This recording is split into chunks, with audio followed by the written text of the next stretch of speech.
Fecha para el Awareness Ride en año aquí, lota día domingo 29 de octubre próximo. El ride lo está saliendo por el ex-Bushiri Hotel para 6:30 de mañana y lo toma rumbo norte y viaja aquí. Nuestro peditor ciclista y tu grupo para estar presente por 16 horas para assinarnos por coordinar e parte de salida, mas que año pasado, tur costa cananechas. Maneira minha mencionar, a ruta e viaja aqui lo toma direção norte, que aqui nós também tem 3 diferentes stops. E para mim, lota Fisherman Hut, e de 2 está fel de Godawecha, e de 3 fel de Universal na Posto Chiquito. Se tem ciclista ou grupo que está desejado de sair for de dia stop aqui, essa aqui está possível. Para formar parte do Awareness Ride, lo mostrar-se essa aqui via registration link com nós, lo compartir com o líder do grupo, pero também ele está disponível na página de Facebook de Biking Squad Aruba. Mestre mencionar que o Awareness Ride está para essa de 5 anos by arriba. Link para registrar lo está arriba nos Facebook page de Ave Caba e lo será dia 20 de outubro. Dia 25 de outubro, aqui na Ibiza mes, nós lo está tirando lot, essa aqui lo está cultura líder de grupo, para assim não sabe em qual sequência o grupo lo está saliendo este domingo de Awareness Ride.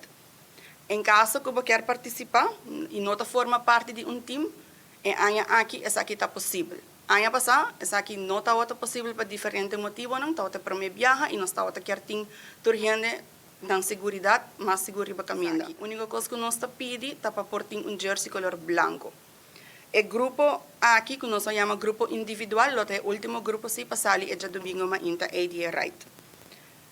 Ta guarda espera de tour ciclista para tener helm y bidon para refill agua en mañana aquí. Para vacina dura de nos parte también como ejemplo y muestra el valor y importancia para tener día de concientización para gente de la comunidad.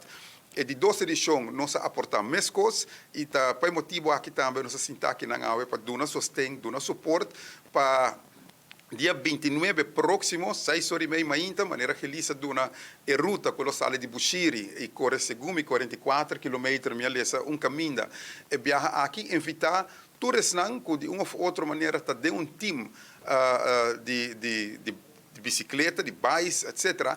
Para você não join e juntos nós fazemos aqui recorrido bonito, recorrido passivo, pero sim para conscientizar e mandar mensagem e for tour automobilista, tour gente que está participando em tráfico, também não é indicação que nós mestre juntos resolver o problema aqui e dar respeito na cada respeitar a regra, respeitar a bicicleta, não que está praticando deporte, que está bem forte no coração e que está saudável, e de maneira que juntos nós podemos lograr o objetivo.